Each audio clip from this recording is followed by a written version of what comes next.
안녕하십니까. 오늘은 자서전을 씁시다. 이걸 화두로 이야기하겠습니다.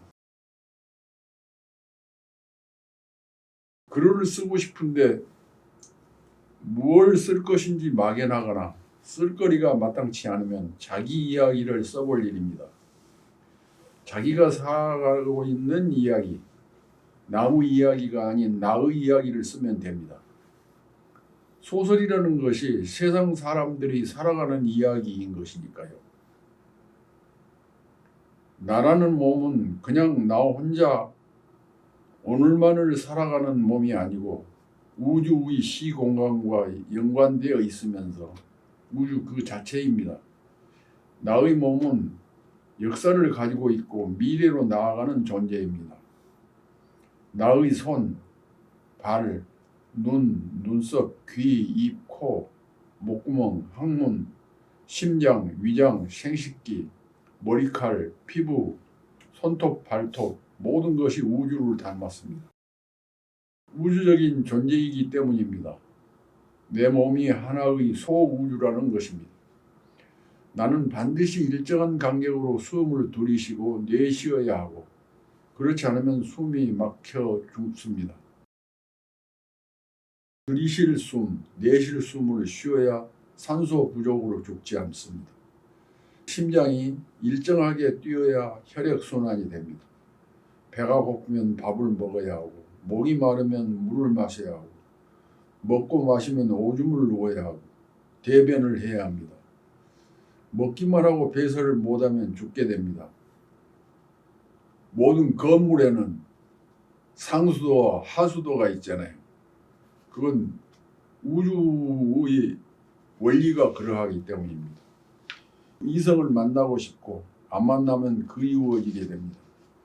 이성을 사랑하면 가슴이 두근거립니다. 사랑을 하면 뜨겁게 성행위를 하게 되는데 배설을 하면서 그와 동시에 오르가즘에 이릅니다. 내 몸속에 끊임없이 일어나고 있는 그 모든 것이 우주적인 순환입니다.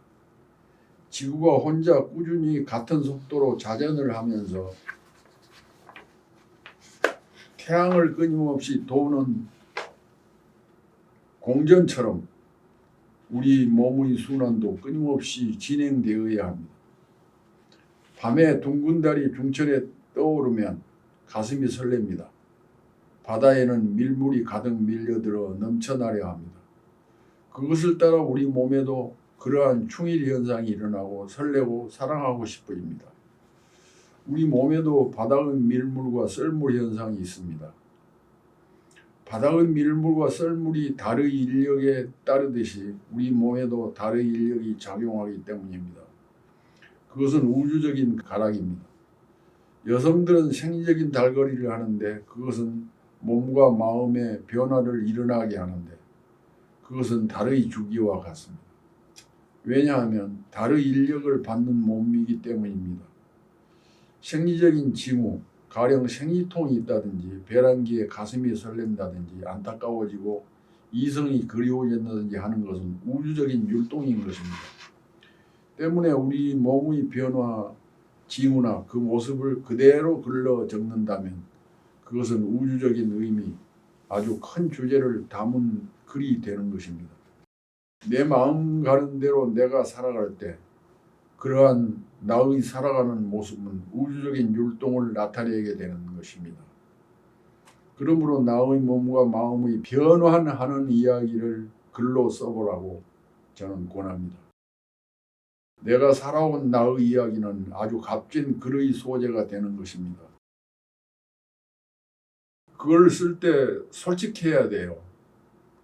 가령 한 여성이 생리통을 앓는다면 그 생리통의 앓음으로 인해서 그 사람들과의 관계라든지 어떤 그 사회적인 문제라든지 이것이 달라지게 됩니다. 그러니까 그것도 하나의 우주적인 현상인 것이죠. 내가 외로워진다는 것은 누군가와 만나고 싶어진다는 것일 수 있는데 그것은 말과 소리가 없는 우주적인 석동현상입니다. 석동이란 독자적인 별들이 운행을 하면서 이웃 벼락에서 어떤 영향을 받고 동시에 이웃 벼락에 어떤 영향인가를 줌으로 해서 그 진로가 약간씩 수정된다고 합니다. 나도 그 별처럼 이웃 친구에게서 어떤 영향인가를 받고 이웃 친구에게 영향을 주며 살아가고 있습니다.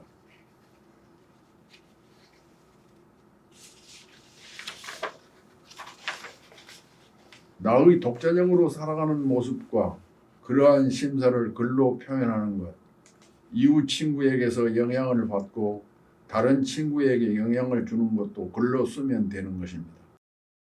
처음 만나거나 사귀는 이성과 어떤 거래인가를 하는 행위도 아주 좋은 글감인 것입니다.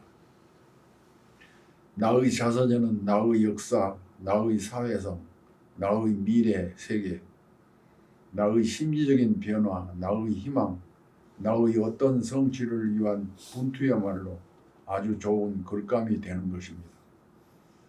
글쓸거리가 없다면 나를 주인공으로 해서 나의 이야기를 써도 아주 좋은 글이 되는 것입니다. 그것을 사소설이라고 이야기하는데 사소설적이면서 자기가 주인공이 돼서 사회에 대한 현상, 정치적인 거, 철학적인 거, 살아가고 있는 얘기를 깊이 쓰면 그것이 사소설적인데 좋은 소설이 될 수도 있습니다. 이것은 그 자서전을 쓰는 것과 비슷한 것이라고 말할 수 있어요. 글을 쓰다가 글감이 마땅치 않으면 자기 이야기를 쓰세요. 제가 쓴 이야기 가운데 제 이야기를 쓴 것인데 나를 늘 강하게 만드는 슬픈 음화 같은 기억, 그것을 쓴 적이 있습니다. 고등학교 졸업을 한 19살 때부터 3년 동안 나는 시골 아버지 밑에서 농사와 고기잡이 김양식을 하며 살았다. 아버지께서 교통사고를 당해 한쪽 다리를 절름거렸으므로 농사와 밭일을 할 수 없었고 집안 살림살이는 극도로 어려워졌습니다. 나는 머슴살이를 하듯이 아버지가 경영하는 농사와 어업과 살림살이를 주도적으로 맡아 이끌지 않으면 안 되었습니다. 그 무렵 내 20대 초반의 동창 친구들은 한여름에 흰 모시옷에 밀짚 모자를 쓰고 한 손에 책 들고 다른 한 손에 부채 들고 이 마을 저 마을로 놀러 다녔고 바다에서 선유도 즐겼습니다. 친구들은 아버지 어머니의 일을 거들지 않고 신선처럼 배회했습니다. 그들은 머지않아 도해에 나가 취직하여 살 꿈을 꾸고 있었습니다. 어떤 친구들은 당시 유행하던 올백머리를 하고 향수 뿌리고 귀밑머리를 길게 늘어뜨리고 다녔습니다. 이 가림발을 안 타고 이렇게 머리를 이렇게 올백으로 넘기고 이 귀밑머리를 이와 같이 길고 배우처럼 하고 다녔어요. 나도 그렇게 하고 싶었어요. 나도 이발소에 가서 올백머리를 하고 싶었는데 돈이 없어 머리를 쑥대처럼 기르고 살았습니다. 그런 채로 농사를 짓고 바다에 나가 김양식을 했습니다. 허름한 일복을 입었고 논에서 쟁기질도 하고 산밭으로 두엄도 짊어져 날랐고 산에서 뗄나무도 해오고 울력도 나갔고 장에 쌀을 돈 사기 위해 짊어지고 나가기도 했습니다. 그때 나는 장차 소설가가 되겠다는 꿈을 가지고 있었고 은밀하게 소설책들과 철학 서적들을 구해 읽고 있었고 당시 가장 권위 있는 잡지 사상계를 정기 구독하고 있었습니다. 아버지는 내게 이발소에 가서 머리 가꿀 용돈을 주지 않았습니다. 어느 날 아버지는 마을에 나갔다가 이발사들이 쓰는 가위와 바리캉이라는 이발 기계를 손에 들고 왔습니다. 쑥대머리 되어 있는 아들의 머리를 손질해 주려는 것이었습니다. 성훈아 이리 오너라. 머리 깎아주마. 젊어서는 동네 청년들의 하이칼라 머리 내가 다 해주었더니라. 아버지는 내 동생에게 앉을 의자와 보자기 하나를 가져오라고 명령했습니다. 나는 의자에 앉은 채 보자기를 목에 둘렀습니다. 아버지는 불편한 다리를 이끌고 내 주위를 절름절름 돌아다니면서 가위로 머리를 자르기도 하고 바리카락으로 깎아 올리기도 했습니다. 나는 눈을 감고만 있었습니다. 다 됐다. 머리 감아라. 보자기에 수북한 머리칼들을 털고 어머니의 경대에 내 모습을 비춰보았습니다. 순간 놀랍고 슬펐고 울분이 끓어올랐습니다. 내 머리는 팽이처럼 볼품없이 오종종하게 깎여 있었습니다. 소인처럼 옹졸하고 째째하고 비굴하고 촌스럽고 미워 보였습니다. 그 어떠한 큰일도 해내지 못할 바보 멍청이로 보였습니다. 사람들이 이발소에서 머리 모양새를 가꾸는 것은 머리 모양새가 그 사람의 인격과 품위와 멋스러움을 조장해주는 것이기 때문입니다. 머리 모양새가 그 사람을 유치하고 경망스럽게 보이도록 만들기도 하고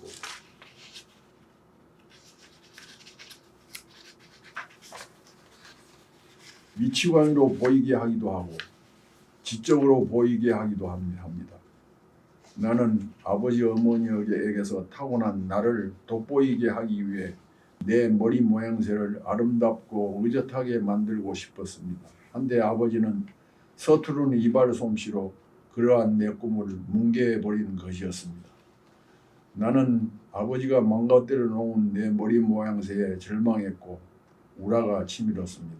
이때 치민 절망과 우라는 이발 솜씨 서투른 아버지를 향한 것이 아니었습니다. 또한 돈을 아끼려고 억지로 내 머리를 손수 잘라준 아버지의 행위에 대한 원망도 아니었습니다. 그것은 나를 향한 것이었습니다. 내가 내 발로 이발소에 걸어가서 내 돈 내고 이발사에게 이렇게 저렇게 깎아달라고 요구하여 나를 나답게 만들지도 못하는 능력 없는 주제에 머리를 기르고 살면 무엇할 것인가. 내 가슴 속에서는 뜨거운 불덩이 하나가 뭉쳐지고 있었습니다. 나는 어머니의 바느질 상자에서 천 자르는 데 사용하는 가위를 집어들고 내 정수리의 머리칼들을 모두 삭둑삭둑 잘라버렸습니다. 거울에 비친 내 머리는 쥐가 뜯어먹은 모양새가 되었습니다.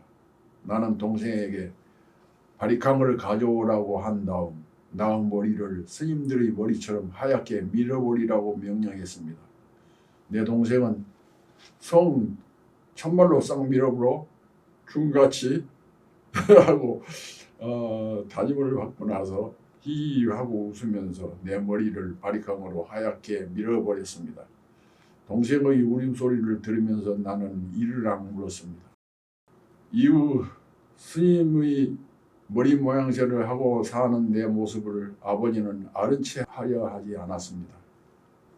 의식적으로 예면해 버렸습니다. 너희놈, 애비가 성취하는 다리로 절뚝거리면서 힘들게 깎아준 머리를 그렇게 매정스럽게 깎아버리다니 이런 못돼먹은 버릇을 어디서 배워왔느냐.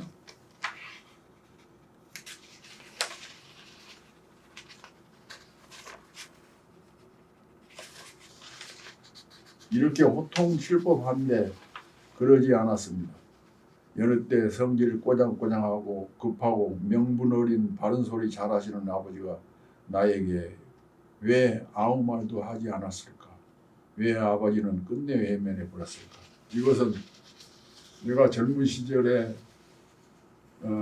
참담한 삶을 하나 숨김없이 그대로 표현한 내 자전적인 글입니다. 이 속에서 나라는 사람이 왜 그 머리를 잘라버리고 바리캉으로 중머리처럼 밀어달라고 했을까요? 그게 나의 생명력입니다. 내가 가지고 있는 오기, 자존심, 그것은 아버지를 향한 것이 아니라 나의 능력 없음에 대한 반발이었습니다. 그 반발로 살아온 결과 나는 오늘이 있게 되지 않았을까요? 오늘 강의 마치겠습니다. 감사합니다. 한국문단의 거모 한승원 선생님의 신작 소설 사람의 길이 출간되었습니다. 사람이 되기 위한 길, 사람이라면 걸어야 하는 길. 바닥만 보느라 작아진 우리 어떻게 더 나은 존재가 될 수 있을까? 하늘이 가리켜 주었던 화엄의 길. 대작가가 제시하는 구제의 길, 그리고 향기로운 사람. 한승원 선생님의 신작 소설 사람의 길. 지금 걸어보세요. 한승원 선생님의 강해는 매주 1회에서 2회 업로드합니다. 교재는 한승원 글쓰기 비법 108가지입니다. 글쓰기는 영혼을 맑게 하는 세상에서 가장 아름다운 비약입니다. 구독, 좋아요, 알림 설정 꼭 부탁드립니다.